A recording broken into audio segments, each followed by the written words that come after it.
puta! Gioco puta! মেশামশাই, ও মাই মেশামশাই।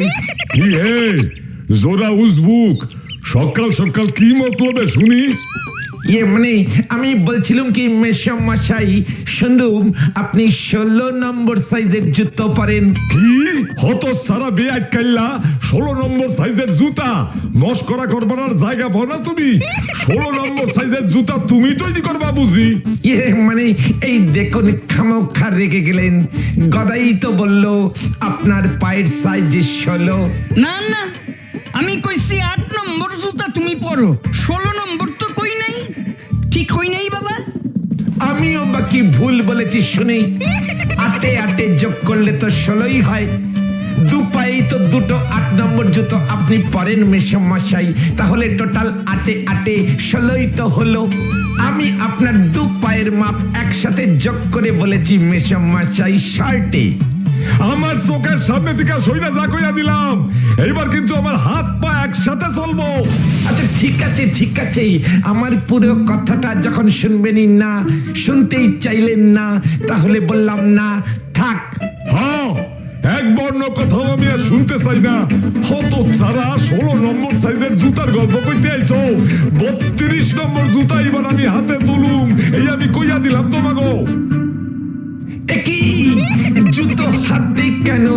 জুতো তো পায়ে পড়তে হয় মেশামশাই। আপনার হাতের সাইজ কি 32 মেশামশাই? আচ্ছা গোপুদা, আমি তো এটা কিছুতেই বুঝতে পারছি না, তুমি হঠাৎ 16 নম্বর সাইজের জুতো খুঁজছো কেন? 16 থেকে টানা 32 নম্বর সাইজের জুতো আমার চাই। কি জানি কোন সাইজটা লাগে। কেন কেন? অত বিশাল সাইজের জুতো দিয়ে তুমি কি করবে গোপুদা? তোমার পায়ের সাইজ কত? ওরে গার্গেন্ডি ভোরাস, আমার পায়ের জন্য আমি খুঁজছি না রে, তবে কার পায়ের জন্য খুঁজতাছো গোপুদা? ভূতের। Gioco puta, gioco! ভূতের পায়ের মাপের জুতা? হ্যাঁ দিয়া তুমি কি করবা? ভূত কি জুতা পরে নাকি? ওরে গার্গেন্ডি ভোরাস গদাই, ভূতরা জুতো পরে না তো কি হয়েছে, এবার পরবে? হ্যাঁ রে কচি মাথার শিশু দল, হ্যাঁ আমি আমার পরিচিত এক ভূত ফ্রেন্ডকে এক জোড়া জুতো গিফট করতে চাই। তুমি একটু সাইরা কাশো তো গোপুদা, অনেকক্ষণ ধরে না গোল গোল ঘুরতাছো। কাশাকাশি ঘোড়াঘুড়ির কিচ্ছু নেই রে ফ্যাট মাথার গার্গেন্ডি ভোরাস। যদি ভূতের জুতোর এই ব্যাপারটা বুঝতে চাস, তবে একটা ঘটনা মন দিয়ে শোন। গল্প বলো না বলো। আরে বাস, এই ব্যাপারটা তাহলে শুনতে হচ্ছে। ঠিক ঠিক, বলো না ঘটনাটা। ঠিক আছে বলছি, শোন তবে। কেষ্ট দাদা আমাকে চড়ার তেল দাও না। কাঠ চড়কাই দিবি? চরকার জন্য তো নিচ্ছি না কেষ্ট দাদা, মা বললো তাই। আচ্ছা দে দেখি বাটিটা। চড়ার তেল চড়ার তেল চড়ার তেল চড়ার তেল। ধর। কি গো কেষ্ট দাদা, চড়ায় মাত্র এইটুকু তেল? এটুকু তেল মানে 6 আনায় 1 গামলা তেল হবে নাকি? না মানে ফাউ দাও না একটু, না হলে বাবা খুশি হবে, বলবে রামাইয়ের বুদ্ধি আছে। তাই যদি হয় আর একটু দিচ্ছি তেল, কিন্তু বাটি তো ভর্তি, ফাউ তেলটা নিবি কিভাবে? তাই তো। দেখলি, আমি দিচ্ছি কিন্তু তুই নিতে পারছিস না। পারবো কেষ্ট দাদা, বুদ্ধি থাকলে উপায় হয়। প্রিয়ের তেলটা দাও, এই যে এখানে। ওরে আমার বুদ্ধির জাহাজ রে। এ বাবা, কি হবে? ধুলাই।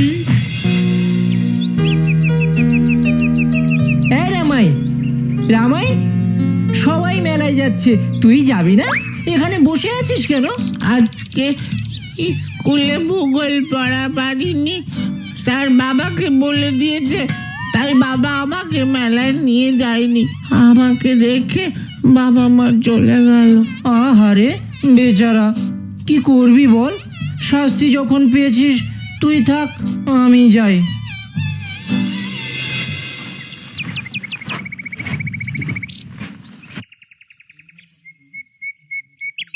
রামাই, হ্যাঁ রামাই, রামাই রে, এখানে এসে বসে আছিস? কেন গো খুড়ো? আরে তোদের বাড়িতে আগুন লেগেছে, তাড়াতাড়ি যা। হ্যাঁ, মিছে কথা বলবে না খুড়ো। কি বলছিস তুই? এমন একটা খবর কেউ মিথ্যে করে বলে নাকি? মিথ্যে না তো কি, বাবা মা বাড়িতে তালা লাগিয়ে মেলায় গেছে, চাবিও তো বাবার কাছে, তবে আগুনটা লাগবে কি করে তুমি বলো? তোর বুদ্ধি দেখে গাধাও লজ্জা পাবে। যা, তোকে যেতে হবে না, আমি গিয়ে দেখি ওরা কতটা নেভালো।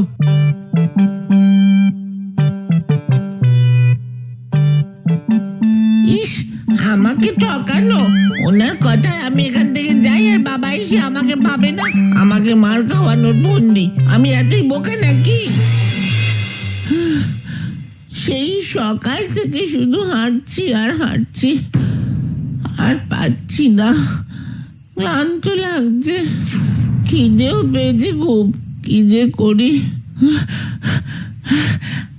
আগে ওই বট গাছটার নিচে গিয়ে বসি বাবা।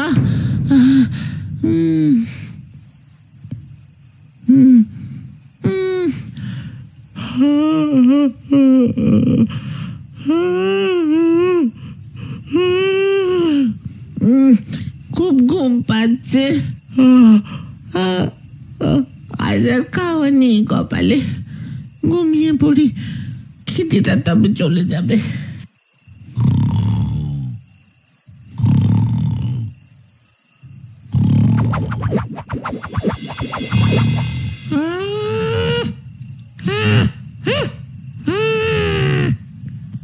একটা মোটকা গন্ধ আসছে নাকি? এখানে কোনো মানুষ এসেছে নাকি?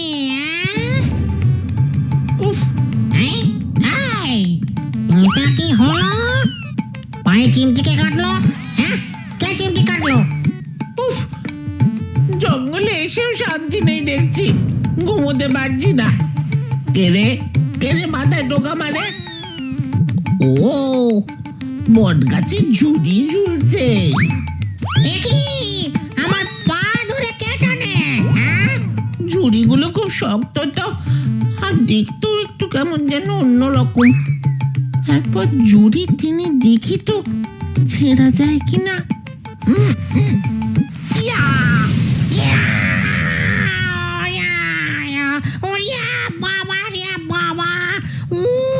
দোহাই দোহাই আপনার, আমায় গাঁট ছাড়া করবেন না কর্তা, আমায় গাঁট ছাড়া করবেন না কর্তা, গাঁট ছাড়া করবেন না, দোহাই দোহাই আপনার। কি কাণ্ড, ভূত আমাকে ভয় পাচ্ছে।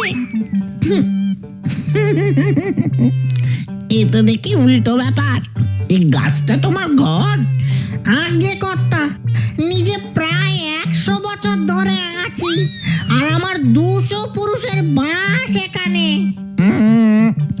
কিন্তু তুমি ভয় পাচ্ছ কেন আমাকে?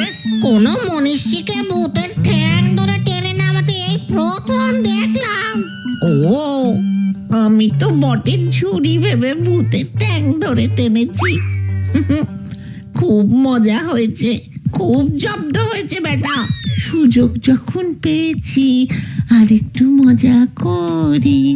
এখন থেকে আমি এই গাছের নিচে থাকবো, তুমি ওপরে থাকবে, বুঝেছো? কি সাংঘাতিক!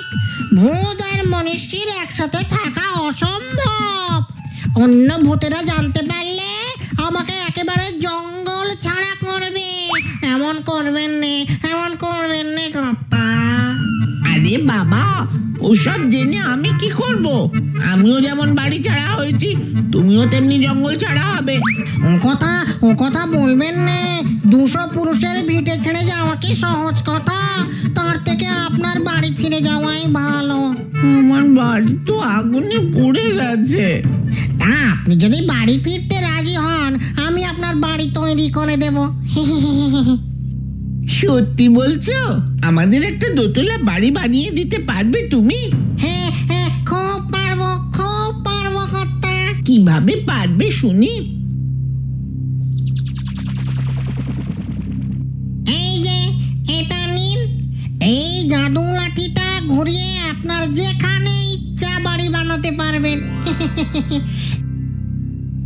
এবার আপনি ফিরে যাবেন তো কর্তা আপনার বাড়িতে? হ্যাঁ, আমার সঙ্গে চালাকি? এটা যে জাদু লাঠি তার প্রমাণ কি? যা খুশি একটা বলে দিলেই হলো। আচ্ছা দেখেন তবে। আয় তো ভালো ভালো খাবার, আয় তো আয় তো আয় আয় আয় তো ভালো ভালো খাবার, আয় তো আয় তো আয় তো। ওটা আমাকে দিতে হবে। সে তো দেবই, তবে এই জাদু লাঠির কথা কাউকে বলবেন না কর্তা। হ্যাঁ, আমি কি তোমার মতন বোকা নাকি যে লাঠির কথা বলবো?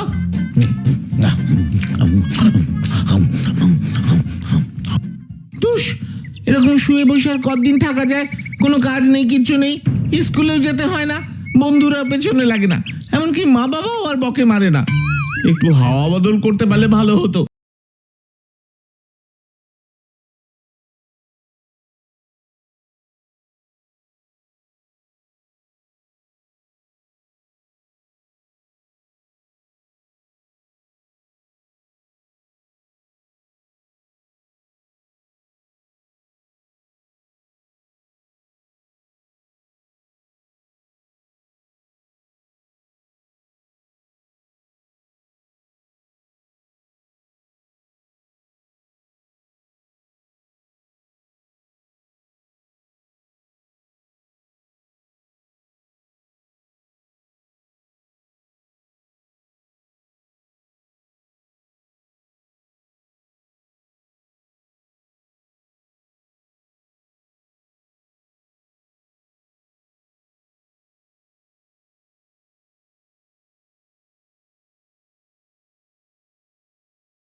না গুপ্তধন না রে বোকা, একটা জাদুলা। না না না না না না, ও কিছু না, ও কিছু না, সব কথা বলা যাবে না। বাবা, অনেক দেরি হয়ে গেল, আমি যাই রে। জাদুর কথা কি বললো রামাই? ব্যাপারটা জানতেই হচ্ছে তো। ও রামাই বাবু, ও রামাই বাবু, আপনি ওই পুঁটুলিটা মাথায় করে বসে আছেন কেন? নৌকা তো অনেক জায়গা, এখানে রেখে দেন না। আসার আগে সাবধান করে দিয়েছিল বাবা যে আমি যেন ভারী জিনিস না আনি, নৌকা ডুবে যেতে পারে। কিন্তু পুঁটুলিটা সেই ভারী হয়ে গেছে, তাই নৌকায় রাখিনি, মাথায় নিয়ে বসে আছি। যদি নৌকা ডুবে যায়, মাথায় রাখলে তো আর ডোবার ভয় থাকবে না। এ আবার কেমন ধারা উপায় রামাই বাবু? আমি তো এমন কথা কখনো শুনি নাই। তুমি শুনবে কি করে? এসব খুব সূক্ষ্ম চিন্তার ব্যাপার, তার জন্য আলাদা বুদ্ধি লাগে। আর এই বুদ্ধির জন্য রোজ রাজভোগ, রাবড়ি, ঘিয়ের লাড্ডু এইসব খেতে হয়। ও তাই নাকি গো? হ্যাঁ গো মাঝি, কি জ্বালায় পড়লাম রে বাবা। ভূতের জাদু লাঠির কথা চেপে থাকতে থাকতে পেটটা যে ফুলে যাচ্ছে। গায়ের সবাই জিজ্ঞেস করছে, কিন্তু ভূতটা না করেছে বলে বলতেও তো পারছি না। ও ও, কি মুশকিল হলো রে বাবা, কি করি আমি এখন, কি করি? পেটে বড় কষ্ট। উফ উফ উফ।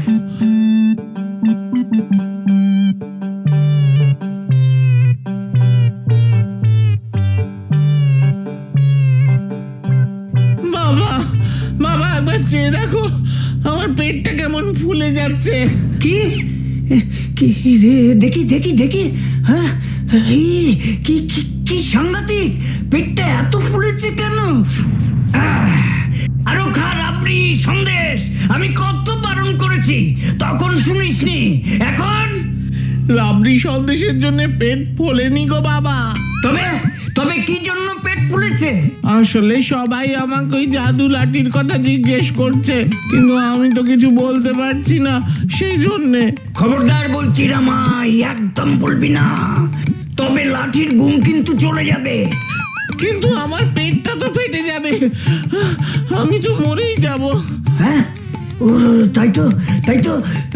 কি করি এখন, কি করি? হ্যাঁ, একটা কাজ কর। আচ্ছা, হ্যাঁ হ্যাঁ, তুই বরং আমাদের ছাগলটাকে গিয়ে লাঠির কথা বল।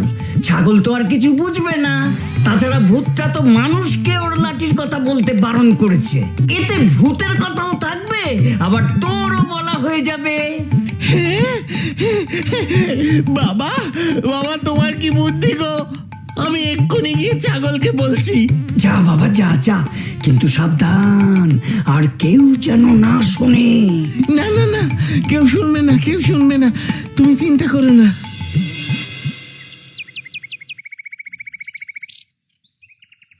আশেপাশে তো কাউকে দেখছি না, এই বেলা বলে ফেলি। উফ, সারাক্ষণ একটু চুপ কর না, মাথায় তো বুদ্ধি বলে কিচ্ছু নেই। এখন আমি যা বলছি শান্ত হয়ে শোন। গায়ের শেষে যে জঙ্গলটা আছে, ওখানে বট গাছে একটা ভূত থাকে।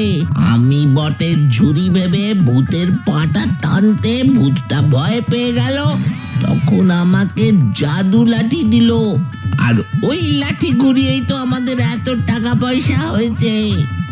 ভালো ভালো খাবার খাচ্ছি লাঠির গুনে।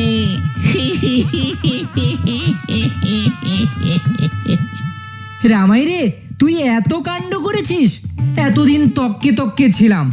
দাঁড়া, আমিও জঙ্গলে যাব। বাবা, এবার হালকা হলাম, কিন্তু তুই তো কিছুই বুঝলি না ছাগল। যাকে এবার গিয়ে একটু লাড্ডু খাই। ভূত বাবাজি, ভূত বাবাজি, আমাকেও একটা জাদু লাঠি দাও তো।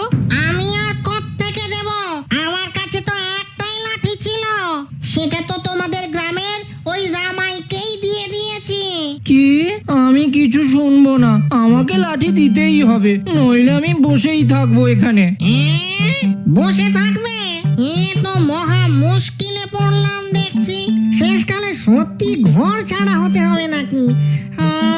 আচ্ছা শোনো, তুমি 7 দিন পরে এসো, দেখি যদি আরো একটা জোগাড় করা যায়। আচ্ছা, আজ যাচ্ছি, কিন্তু 7 দিন পরেই আসবো। হ্যাঁ হ্যাঁ, এখন যাও তো, এখন যাও। ওরে বাবা রে, ওরে বাবা!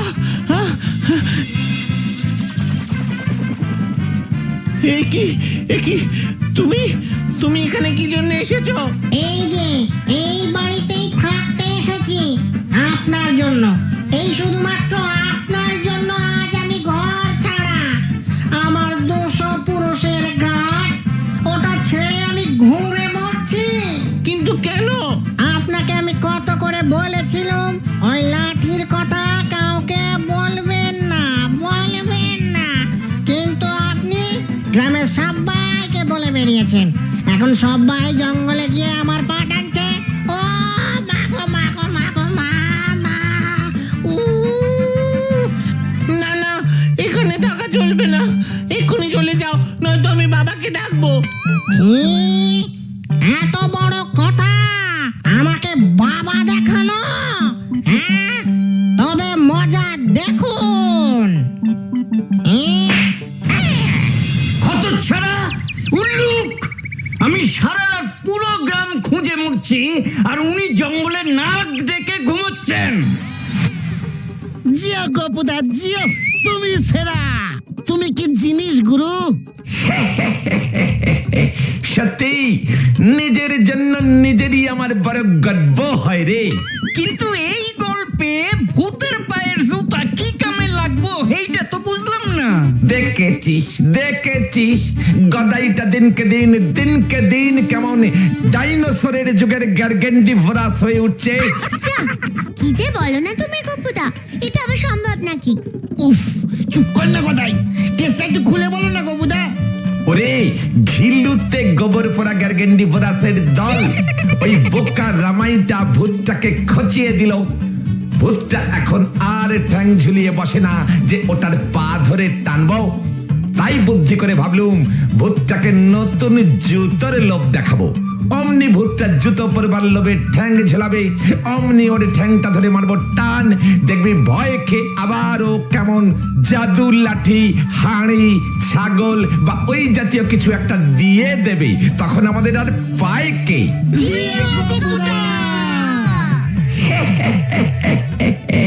কি কেমন দিলু